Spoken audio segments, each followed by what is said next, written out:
The silence was wrong. It was a thick, suffocating stillness in a place that should have been teeming with the low hum of life. Elias felt it in his bones before his eyes confirmed it, a discordant note in the symphony of the northern Florida sanctuary he called home. Then came the smell, carried on the humid breeze, acrid and ancient, the scent of hot asphalt and decay. It didn't belong here, among the cypress knees and hanging Spanish moss.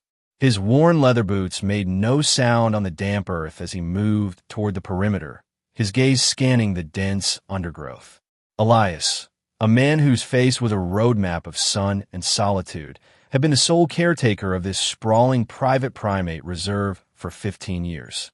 He knew its rhythms, the chatter of the macaques at dawn, the rustle of the lemurs in the twilight, and the solitary, almost philosophical presence of Raja, the sanctuary's magnificent, aging male orangutan. It was Raja's silence that now screamed into the void. The smell grew stronger, leading him to a place he rarely patrolled, the forgotten boundary with an old, abandoned asphalt plant, a relic from a time before the land was given back to nature. And there he saw it, a glistening black wound in the earth, a pit of viscous, semi-hardened tar, reflecting the oppressive afternoon sun like a dead eye. In its center, swallowed to his chest, was Raja. The great ape was terrifyingly still. His brilliant orange fur, usually a vibrant flame against the green canvas of the forest, was now matted in black with the sticky poison. One long, powerful arm was free, stretched out and pressed flat against the treacherous surface, a desperate failed anchor. But it was his eyes that shattered the silence in Elias's soul. They were wide, ancient amber orbs, stripped of their usual calm wisdom and filled with a primal, bottomless terror. He wasn't struggling anymore. He was waiting to die. Each shallow, rasping breath he took seemed to pull him a fraction deeper into the mire. Elias's own breath caught in his throat. A cold dread, heavy and numbing, washed over him. The pit was at least 20 feet across. Raja was a 300-pound animal, and the suction of that tar would be immense. He was alone. The nearest vet was an hour away, and by the time they could assemble a team, the sun would have set and Raja would be gone, his magnificent life extinguished in a silent, black grave. The setting sun cast long, distorted shadows across the clearing, and the world seemed to hold its breath. Elias looked at the sinking ape, then at his own two hands. The impossible weight of the moment pressed down on him, as thick and suffocating as the tar itself. Adrenaline burned through the initial shock, sharpening Elias's mind to a razor's edge. Panic was a luxury he couldn't afford. He turned and ran, not with frantic haste, but with the measured, ground-eating pace of a man who knows every second is borrowed. The small shed behind his cabin held the tools of his solitary life. Ropes, worn canvas tarps, a heavy-duty winch he rarely used, and several large containers of vegetable oil, a trick he'd learned for cleaning pitch from machinery, and, once from a panicked pelican. He loaded the small ATV, its engine roaring to life and shattering the oppressive quiet. Back at the pit, the scene was unchanged. Raj's eyes, pools of fading light, tracked his return. There was no aggression in them, only a profound, weary despair. The sun was now a bleeding orange wound on the horizon, mirroring the color of Raj's trapped fur. Elias worked methodically, his movements economical and precise. He laid 2 long, sturdy planks over the edge of the pit, creating a precarious bridge that would allow him to get closer without becoming a victim himself. He crawled out onto the planks, the heat from the black surface rising to meet him. The stench was overpowering. He could hear Raj's breathing now, a faint, wet, rattling sound. He was close enough to see the exhaustion in every line of the ape's body, the slow blink of his long-lashed eyes. "Easy, old man," Elias whispered, his voice a low rumble, more a vibration than a sound. "I'm here. I'm right here." He uncapped the first container of oil, pouring it slowly in a circle around Raj's submerged torso. The thick, golden liquid spread out, creating a shimmering barrier against the black tar. He needed to break the seal. He worked in silence, pouring, waiting, watching. The orangutan's gaze never left his face. An understanding was passing between them, a silent contract forged in a moment of extreme vulnerability.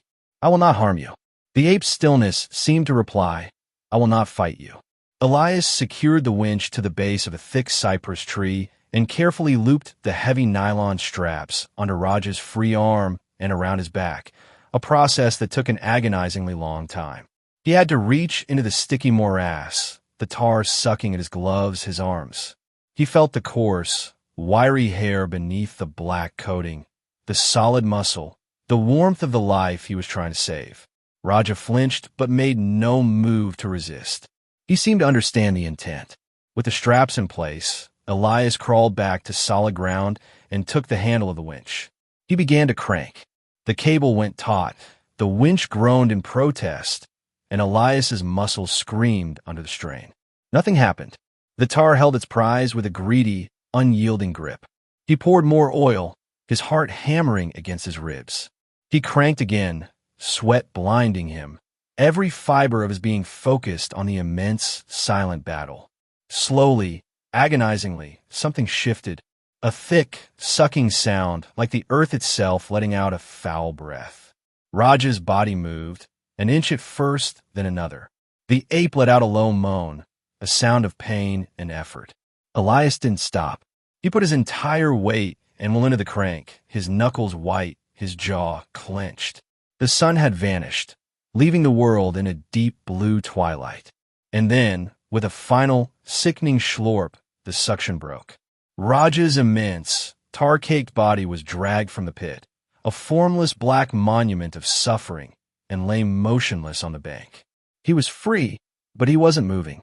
His eyes were closed. In the sudden, profound silence, Elias could not tell if he was breathing. Darkness fell completely, swift and absolute. Elias activated his headlamp, its single beam cutting a stark white path through the gloom. He knelt beside the still form.